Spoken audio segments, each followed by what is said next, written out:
Hello. Well, today I'm talking to Jeremy, who has a YouTube channel called Motivate Korean.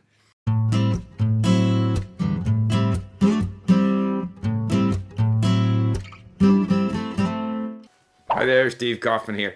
Today's video is an interview I did with Jeremy, who is an American who lives in Korea, who teaches Korean, and I think a little bit of English as well. But before getting into that, I wanted to mention that my 90-day Arabic challenge ends at the end of this month. So December the 1st, 10 o'clock Vancouver time, Pacific Standard Time, we're going to try to organize a live stream where I'm going to talk to Mohammed from Egypt, from Cairo. But it would be fun if some people out there, if you are native speakers of Arabic and you'd like to participate, we maybe could have 2 or 3 people also in this sort of Zoom conference and asking me questions or talking about stuff. And we can talk about anything. We can talk about travel or politics or how to use LingQ or whatever people want to talk about. So anyway, here is the interview with Jeremy. I did one for his channel as well. The subject is this whole issue of obstacles to learning, language obstacles, cultural obstacles, and I have to say that in my experience, you just keep going and these obstacles just fade away, and one shouldn't get too hung up on apparent obstacles. Of course it's difficult at first, and the better you get, the lower the obstacles are. Anyway, here's the interview I did with Jeremy. And remember, next Tuesday, or at least if you're interested in, if you're a native speaker of Arabic and you want to get on and speak only standard Arabic, don't try me on with local variants of Arabic, let me know here or somewhere, and it's Jareen of our group who's going to organize, and I don't know how we'll select randomly 2 or 3 people, Arabic speakers, to participate in the live stream. Okay, and for the rest of you, you can all watch it and you can send in questions, but we may only have a few people actually, live on the Zoom conference. Okay then. And now here's the main interview. And in fact, he can explain the details of his different presence on the internet, but I like 2 things. One, that he's talking about Korean, which is a language that I'm interested in, and he's focused on motivation. So, Jeremy, can you introduce yourself and tell us a bit about who you are, where you are, and your activities? Sure. Who I am first. My name is Jeremy. Excuse me. My name is Jeremy. I'm from California, United States. I grew up in a very multicultural environment. I had a lot of friends from different countries, and I heard different languages as a kid. And I was always a little bit sort of jealous of them, and I thought it was just so cool, like magic power that they had to be able to understand and speak these other languages. And so I didn't really get started learning languages, though, until I was in my 20s, after I finished my schooling, although I learned a little bit of Spanish in school. And I've studied Korean quite extensively, obviously. That's what I teach and talk about on my YouTube channel. And I also do a podcast called SpongeMind as well, in Korean and English, the podcast. And it's all focused on language learning. So I've dedicated my work life to helping other language learners stay on the path. I've also taught English to Korean people for almost 10 years, usually through one-on-one, not in group settings. So I've worked with individual people, and I found that motivation is usually at the crux of all issues. And we just filmed a video for my channel as well, Steve and I, and he discussed that as well, how motivation is one of the biggest factors, or probably the biggest factor, in how well the learning goes of a language. So I'm sure we may discuss that here. So what are the factors that motivate people to learn Korean, and what can you do to sustain that motivation? Sustain that. Good question. Well, the reason I started my channel was because I was living in Korea. I had moved to Korea with no knowledge of Korean, just the alphabet basically. And I went there with a few of my friends from college, or university, I should say. And we went together, and we all were just gung-ho about learning Korean, and we all got into it. And then very quickly they started to fall off after a month or 2. And I saw everyone around me, even people who had lived there for a long time, they just quit. And when I asked them and discussed it, I realized a lot of times it was some sort of misunderstanding, whether it be cultural. Like Korean people often laugh at when we make pronunciation mistakes, which is very rude in our culture, but not necessarily rude to them. So there was a lot of these misunderstandings that would sort of knock people off the path. And then also in terms of the learning activities that they do, they were either doing it wrong or not wrong, but very inefficiently, and doing things that were not fun for them, or as we discussed in the last video, Steve, using materials that were very dry and boring to them. And so for one of those reasons, they usually ended up quitting. And so I thought, well, if I could just make videos about things, or helping people to get past these hurdles, to clear the path, so to speak, go through the jungle with a big machete and cut down all the branches that are in the way, that kind of thing, then maybe more people would continue to walk on the path. And so that's what I've been doing. My videos they kind of hover around sometimes more emotional things, frustration and how to get rid of frustration, cultural differences, why Korean people do this and that, or linguistic frustrations. This thing doesn't mean the same as the English word, and that's why you're using it wrong, and people laugh when you say it.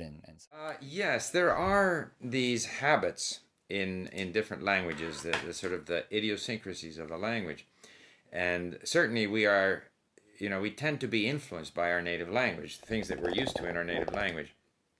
And even people who speak English very well, say Germans, will say, I have been living in the United States since many years, which is wrong, of course. It's for many years. Swedes, who speak English very well, they do the same. It is many people in China instead of there are many people. So habits like that are difficult to change. Russian, I mean, the idea that, you've got one verb for going, go, come back, versus go and stay, or go on a bus. Theoretically, you can understand this, but when you actually go to speak, to try to actually do that, it takes a lot of practice and exposure. So to me, if I think about Chinese, Japanese, Arabic, I don't speak Arabic well, but certainly Russian, so you just get used to it. I don't see that the fact that Korean has some unique ways of communicating is in itself not unique to me, unless there is something uniquely unique about Korean, which may be. Well, I don't have the wide diverse experience with many languages that you do, so I can't necessarily comment on that. But I've talked to thousands of people over the years about Korean, and then about other languages that they speak. So we've compared in that way. So from a third person perspective, I've seen that. I think that this is the crux of it. I know there are inconsistencies. So how do you overcome, if that is the case, and that's demotivating to people, what can you do then to motivate them? Yeah, okay, I'll lead to that. So I believe the issue, and with those examples, there are similar ones in Spanish, and I noticed many of those things, false cognates and things like that, grammatical peculiarities, the subjunctive tenses that we don't really have in English, so it's hard to think in them. Subjunctive is still quite difficult for me. I'm at that phase. But with Korean, the issue is that these inconsistencies are so systematic that they pervade almost every single sentence that you say in a spoken context. And as a result, it makes every step of the process of learning heavier or more difficult, like trudging through a swamp, than say other languages where you have cognates and something to stand on. So I'd say that that's the first one. And the demotivating factor about it is, I would say, I guess, cultural, because Korean people are very in-group, out-group. There's a very strong polarity between in-group and out-group. In the Korean Peninsula is roughly like half the size of Florida, as far as I've seen, but there are 50 million people or more there. So that's about a sixth of the United States in population. And in that tiny landmass, if you drive 2 hours, they speak very, very differently. If you drive 3 hours, people can't even communicate with each other clearly. And if you go to Jeju Island, native, people from Seoul actually just cannot speak to them at all. It's a different dialect. It's not far away in terms of land, but there's extreme differences from city to city in how people speak. Much more than, say, you and I. We're from different countries. You lived in the opposite side of the continent, and we have no problems communicating whatsoever. But that is not the case with Korea. Yeah, but Korea is more similar. Europe is similar. Yeah, very good example. They have very, very different languages in that regard. No, within Germany, Italy. Oh, within, okay. And I see that as well. But the way that this intersects with the issue that I was just describing is that when you constantly make English sounding sentences, English that sound like direct translations, you alienate yourself from the group. So say there's a group of 5 Koreans and you constantly are almost asserting that you're an outsider when you make those errors. Right. And they subconsciously, and as a result of cultural, things that they've learned throughout their life, they start to see you as the outsider. And so sometimes they may sort of subtly ignore you or not include you in certain aspects of the conversation, assuming that you won't get it. And so there's a long battle from the intermediate to I'd say high level phase, where you're really just trying to speak like a Korean person. And in order to do that, you have to think like a Korean person. And this takes many, many, many more hours than might with another language where you share cultural. In the West, we are very individualistic. So we see you as an individual and I'm an individual. So we respect each other and I don't force you to do things you don't want to do and such and such. But in Korean, you are seen as a part of the group. So there's almost prerequisites to being Korean that English speakers don't have. And so they could learn the language even to a very high level. Even those who speak on TV and media and stuff in Korean, I've seen them speak. They often will use very English sounding expressions, Korean Americans as well, and it sort of alienates them. And so they start to get strange, there's static in the communication. It's not clear. And I've reached a point now where that is not the case anymore, but that I also have Korean parents, essentially, my in-laws, who I speak to all the time, who have parented me in the language in that way.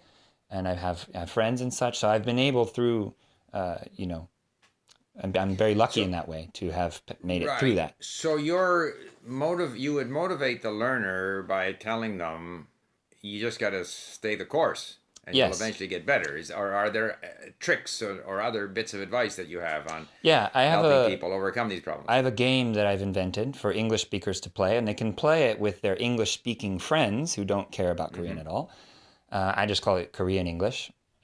Or Korean game, for simplicity. But it's kind of like speaking like Yoda. So I say, put the verbs at the end of the sentence and drop the pronouns. That's it. Those are the only two rules of the game.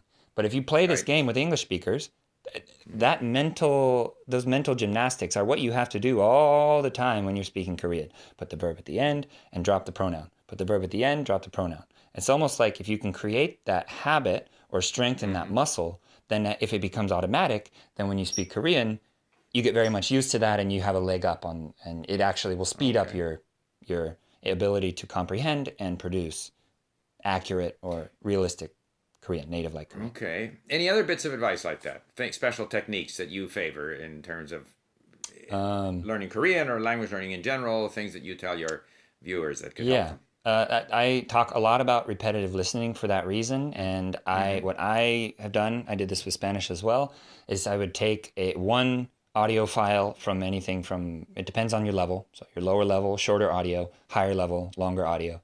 And I would listen to it every day, just automatically whenever I wash the dishes, whenever I commute to and from work, or whenever I'm doing some sort of physical but rather mundane task, vacuuming, whatever.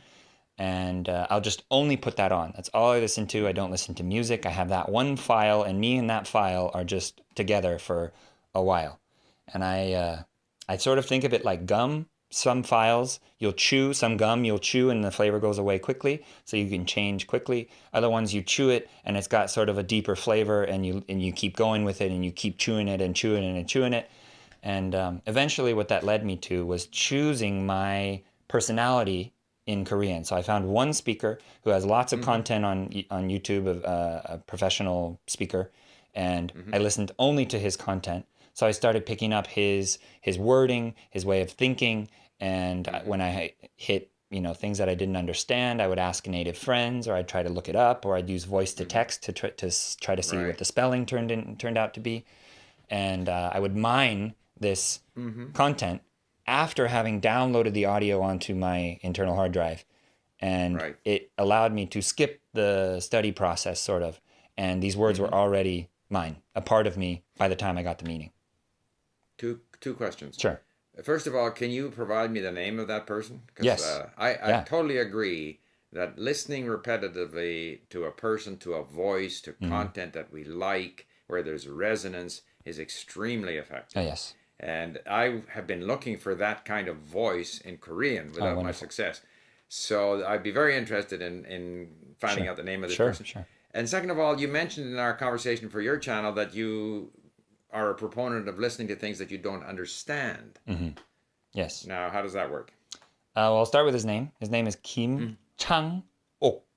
So the like the CH one, Chang-ok, with the 기억 받침 there. I can send it to you later. Kim Chang-ok. Okay, thank you. I I might put it in the description box here too. We'll put Sure. links to your channel and we'll put his name in the description box. Okay, yeah, he talks about a lot of life-related topics, so sort of helping people get over issues, emotional issues, and things like that.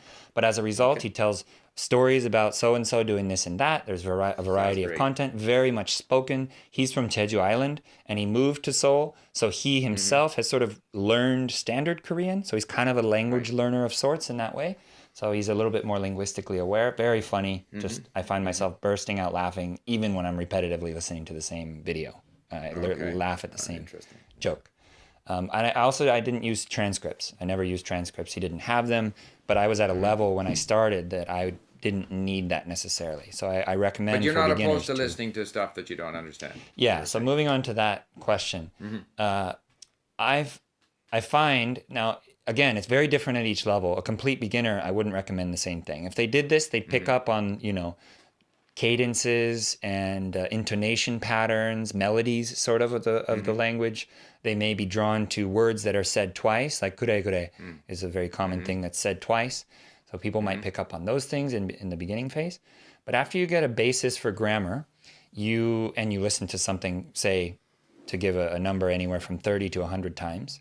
And this is over the course of a week or two or sometimes a month. So it's not just all in one sitting because your brain needs to process it. There is digestion that needs to happen. I find that with things that I don't understand, those become sound bites that get stuck in my head.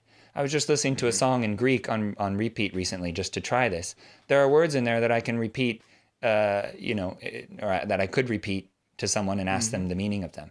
And so there are they become sounds that become familiar. You can also become familiar with the sound of a certain bird or an animal or a kind of car, hydraulic brakes as the bus passes by. You learn to associate a sound based on repetition with a certain thing or meaning. You give it meaning after the fact.